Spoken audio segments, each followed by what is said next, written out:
Olá, eu sou o professor Anderson e na aula de hoje nós vamos aprender um pouquinho mais sobre o Japão e os tigres asiáticos. O Japão, que é um país, uma superpotência mundial, é um país super desenvolvido, já foi no passado também uma superpotência militar, e os tigres asiáticos, que são países que cresceram muito rápido nos últimos anos. Então, esses países, eles recebem esse nome em uma analogia justamente com o tigre, que é um animal veloz, é um animal bastante agressivo, e por conta dessa agressividade, dessa velocidade que eles cresceram nos últimos anos, receberam o nome de tigres asiáticos. Então, olha só, aqui tem um mapinha que mostra onde localiza-se o Japão, aqui no Oceano Pacífico. É um país insular, composto por várias ilhas, tem uma área de 378 mil quilômetros quadrados, uma população de 126 milhões de pessoas, um PIB per capita elevadíssimo de 41 mil dólares, quer dizer, é um país desenvolvido, é um país super rico. E aí em roxinho, aqui estão vendo essas áreas em roxo, tem os chamados tigres asiáticos tradicionais, que foram países que já lá na década de 70, 80, começaram a ter um crescimento mais expressivo. Então são eles a Coreia do Sul, Hong Kong, Taiwan e a Singapura, esse paísinho aqui bem pequeno, na verdade uma cidade-estado. Então esses países eles cresceram muito rapidamente. E aí na década de 90, outros tigres asiáticos começaram a surgir, outros países começaram a crescer muito rapidamente. Foram esses países aqui, ó, Vietnã, Tailândia, a Indonésia, a Malásia, as Filipinas, são países que estão se desenvolvendo muito rapidamente. A partir dos anos 90 eles começaram a crescer rápido, por isso entraram na categoria de novos tigres asiáticos, ou tigres asiáticos de segunda geração, que em breve se tornarão países desenvolvidos também, se o ritmo de crescimento deles continuar do mesmo jeito que está hoje. Então essa é a localização dos países. Então o Japão é um país de pequena extensão territorial, pouco mais de 300 mil quilômetros quadrados, e é formado por várias ilhas. As principais ilhas é a de Honshu, onde se localiza a capital, que é Tóquio. Aí tem outras ilhas importantes, como Shikoku, Kyushu e a ilha de Hokkaido ao sul. Então, olha só, o Japão é um composto de várias ilhas, é um país insular. O Japão, na sua geologia, uma formação recente. Por isso, o Japão ele depende muito de recursos externos. O Japão importa muita matéria-prima. Para fazer com que sua indústria aconteça, para fazer com que sua produção seja realizada, ele precisa comprar matéria-prima de outros países.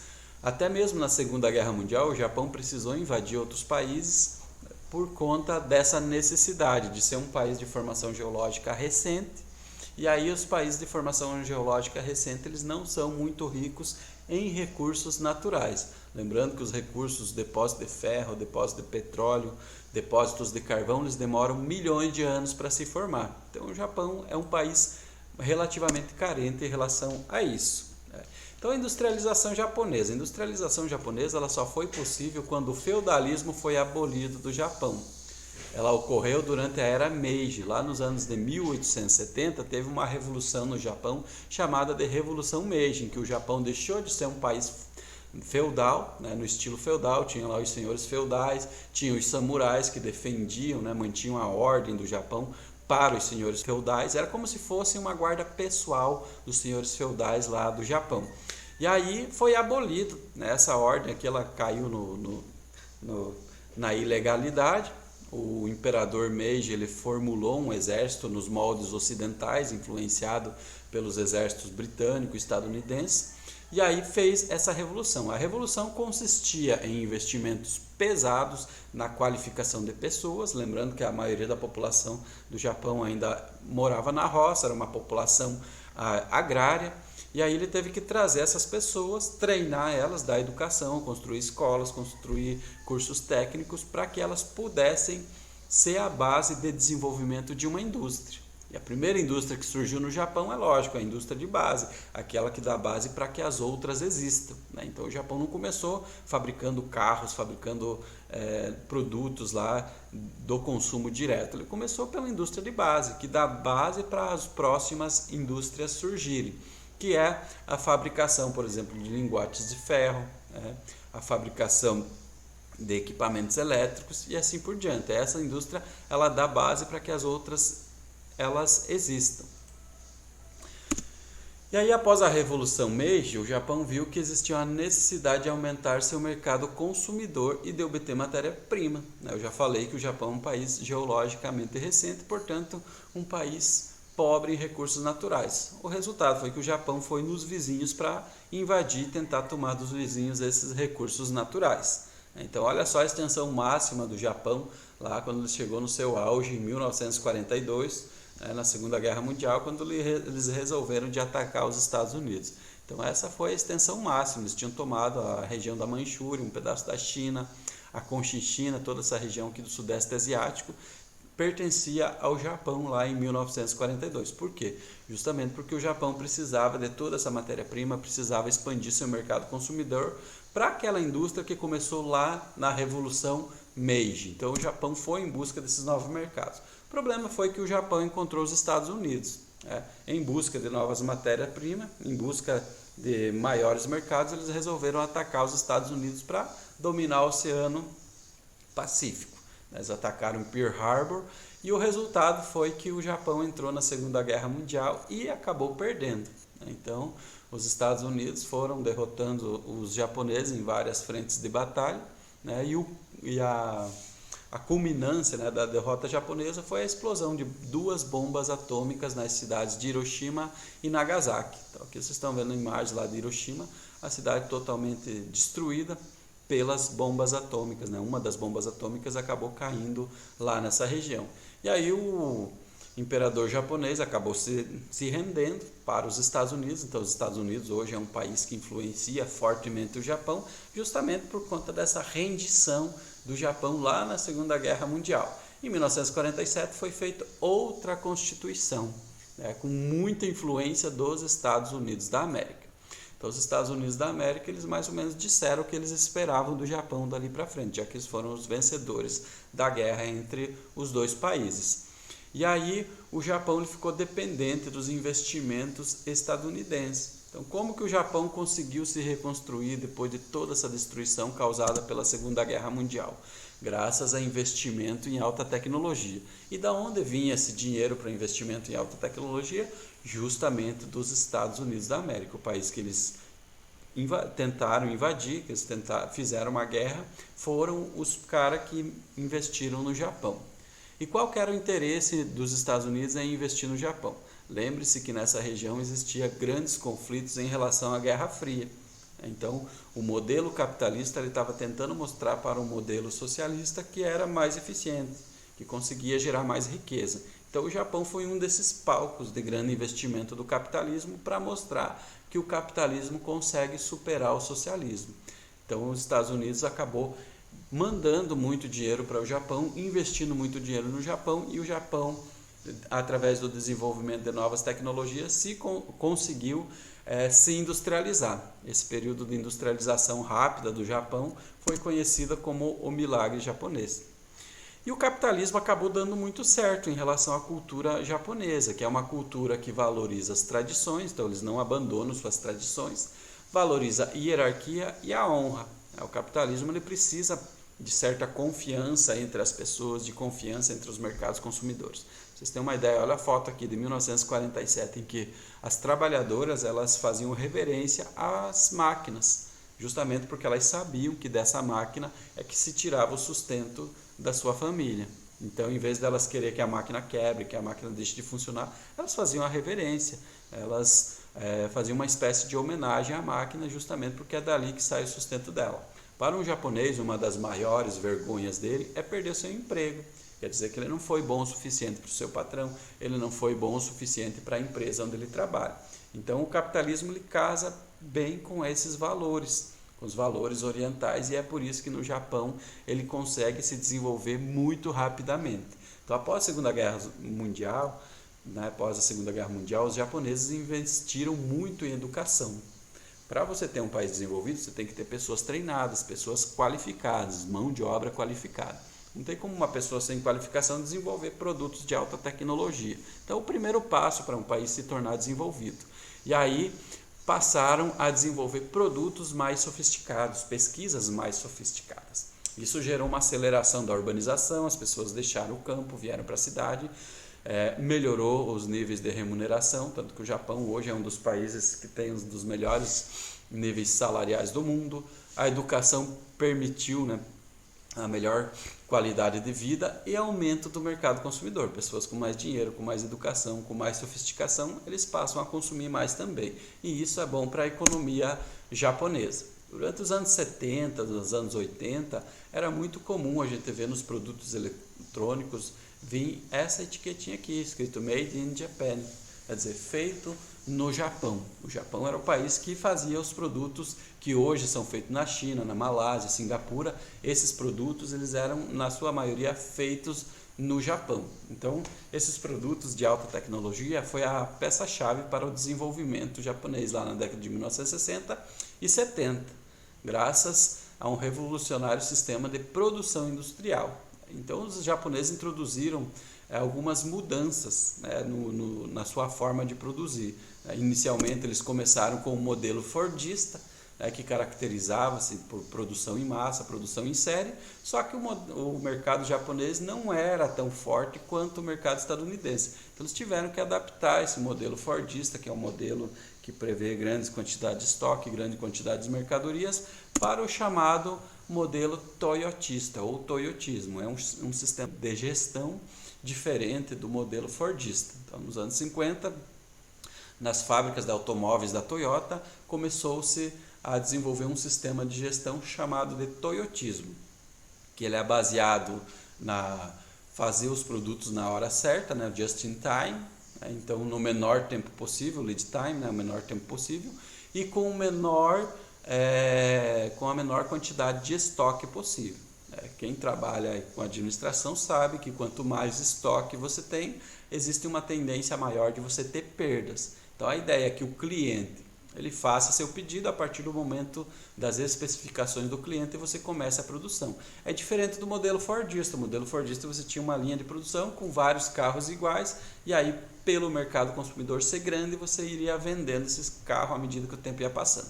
O Japão, para otimizar isso, para não ter dinheiro parado lá em estoque, de repente não ter perdas com estoque, criou o modelo toyotista, né, o modelo de produção da Toyota.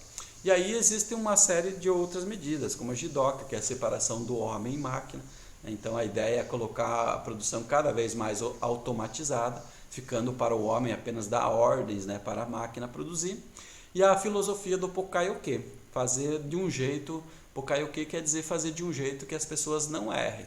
Se tem um jeito das pessoas fazer errado, elas normalmente fazem errado. Então Pokaioke é você criar ferramentas, criar alternativas para que sempre as pessoas façam da maneira correta, que não tenha como existir o erro. Então o toyotismo hoje é um modelo de gestão que é exportado para várias empresas. Várias empresas do mundo usam essas bases aqui, a base do just in time, estoque mínimo, a base de fazer as coisas de modo que as pessoas não errem, de modo que as pessoas sempre acertem. Então, na década de 80, o Japão se firmou como uma grande potência na economia mundial. O Japão chegou a ser a segunda maior potência mundial, hoje é a terceira maior. E graças a essas tecnologias inovadoras, eles colocaram a robotização em suas fábricas.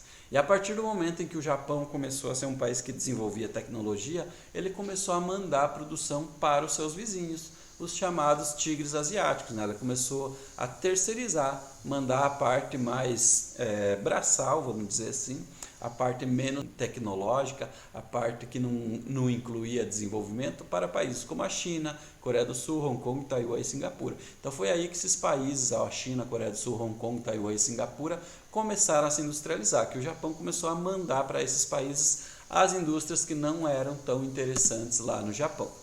Então olha só a economia do Japão. A economia do Japão, graças a todo esse desenvolvimento, ela chegou a ser a segunda maior do mundo.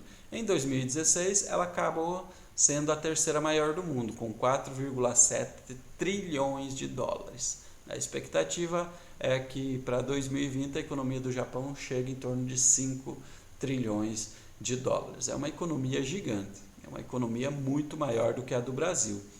O Brasil não consegue produzir a metade do que os japoneses produzem. Pelo contrário, a nossa economia esse ano, a tendência é que ela caia de nona maior economia para a 12ª. O nosso PIB vem diminuindo nos últimos anos.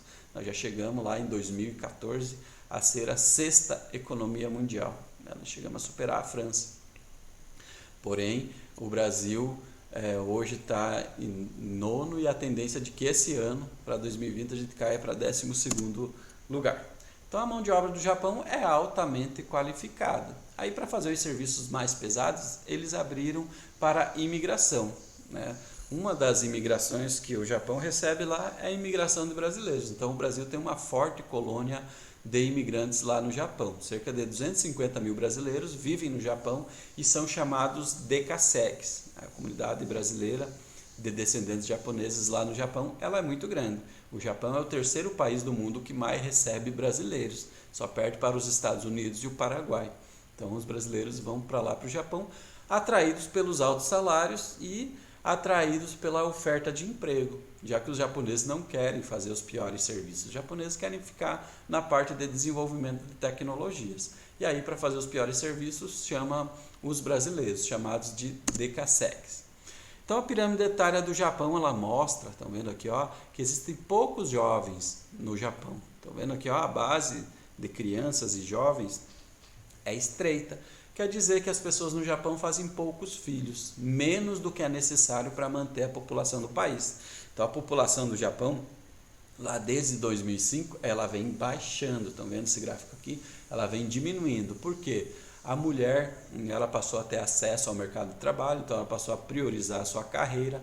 Eles passaram a ter acesso a altas tecnologias. Então, o Japão é um país muito tecnológico.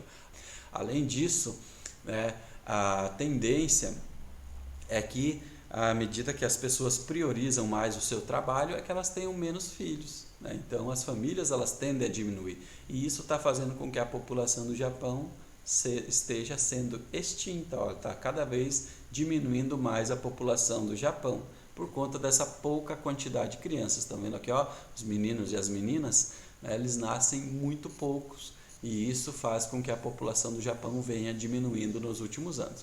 Apesar da população japonesa estar diminuindo nos últimos anos, existe uma população já envelhecida. Estão vendo a parte alta da pirâmide, aqui, ó, do centro para cima? Ela é uma parte que está muito larga. Isso quer dizer que as pessoas vivem bastante anos lá no Japão. Para vocês terem uma ideia, a expectativa de vida lá da população japonesa é de 85 anos. Então é uma expectativa bastante elevada para a população japonesa. Essa população idosa, ela requer novos cuidados, requer previdência, ela requer aposentadoria, requer lugares com acessibilidade. Tudo isso o Japão está tendo que fazer hoje, está tendo que remodelar o seu espaço geográfico para atender essas pessoas. Então o Japão ele tem uma população concentrada. Para vocês terem uma ideia, nessa região que está brilhando aqui no mapa de Tóquio até Osaka, estima-se que mais de 70 milhões de pessoas habitam toda essa faixa aqui, ó.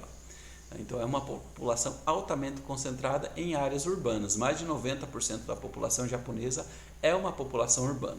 As áreas rurais são bem escassas lá dentro do Japão, até porque é um país montanhoso, né? E se você tirar as montanhas do Japão, as planícies estão onde está concentrada as principais cidades japonesas.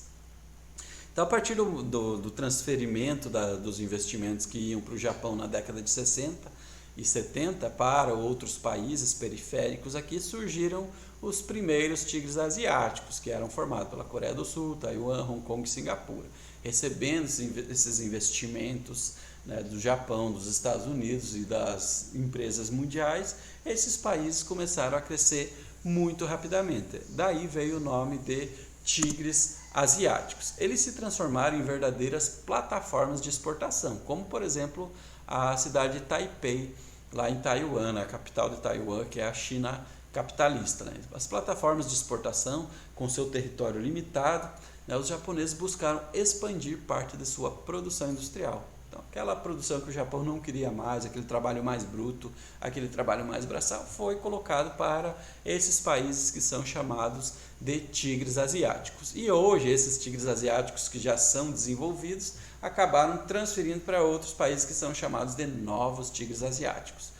Os tigres asiáticos começaram a crescer a partir dos anos 1990. Então, os investimentos estadunidenses na Coreia do Sul e em Taiwan foram mais no sentido de combater o socialismo, né? Mostrar para o socialismo que o capitalismo dá certo. Então, o pequeno arquipélago de Singapura, a partir da década de 1960, industrializou-se rapidamente, né, em processo semelhante ao do Japão e ao da Coreia do Sul. Com investimentos estrangeiros, empresas estrangeiras vinham e investiam nesses países, transformando ele em plataformas de exportação.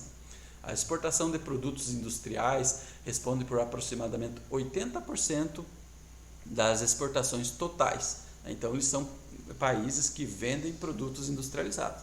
Lembrando que um produto industrializado ele tem muito mais valor agregado do que necessariamente um produto agrícola. Quanto mais trabalho humano você coloca em um produto, né, mais você vai fazer com que esse produto tenha valor no mercado consumidor. No início, esses países, né, do leste europeu, eles copiavam, faziam verdadeiras cópias de produtos, como se fossem cópias de segunda linha das principais empresas mundiais. Então faziam uma certa imitação.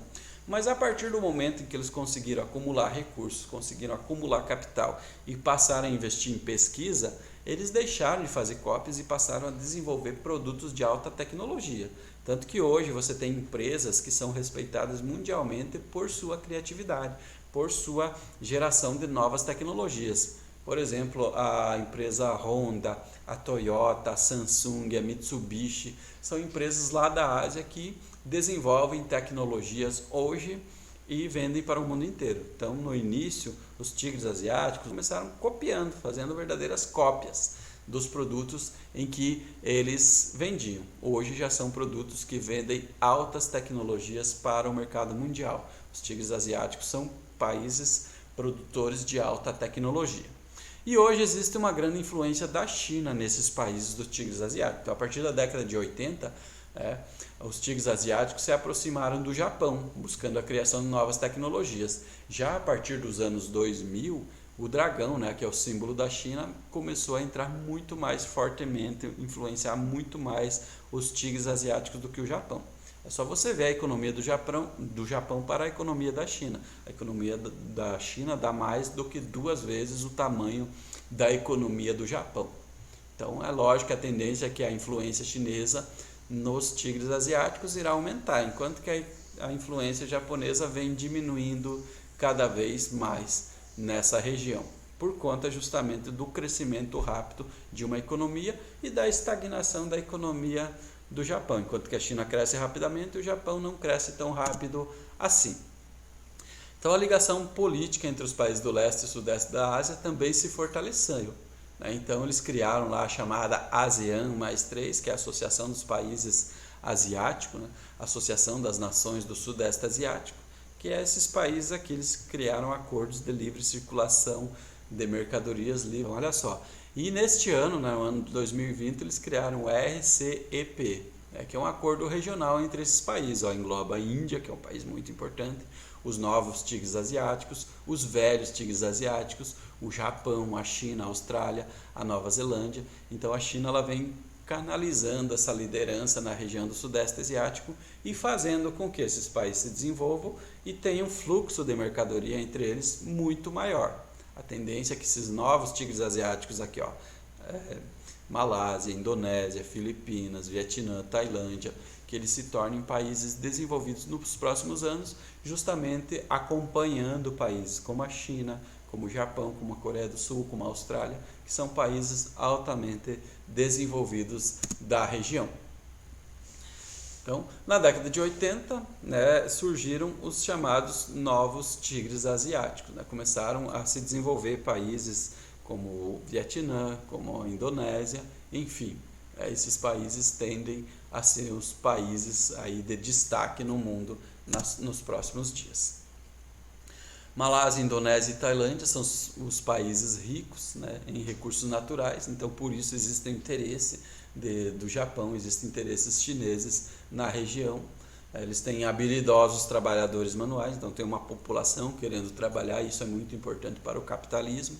A Malásia é um país localizado em uma zona equatorial, então se precisar de produtos né, de regiões equatoriais, como produtos florestais, né, recursos florestais, ela pode fornecer.